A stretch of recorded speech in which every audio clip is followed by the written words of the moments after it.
ఎంత ధైర్యం రా నీకు? అసలు లోపలికి ఎలా వచ్చారా?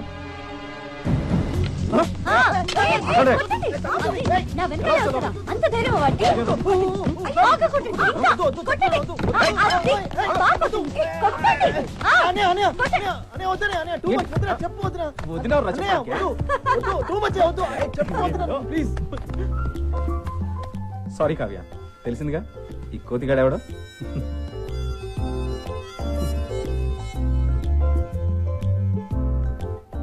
Love you. ఇది ఏమైంది ఏమైంది ఇప్పుడు? What's your problem yeah? అసలు టెన్షన్ ఎందుకు? బయటికి వెళ్ళు. బాబు పడుకుంటాడు, బయటికి వెళ్ళమని చెప్తున్నాను కదా, వెళ్ళు. ఏమైంది? అంత సీరియస్ మ్యాటరా?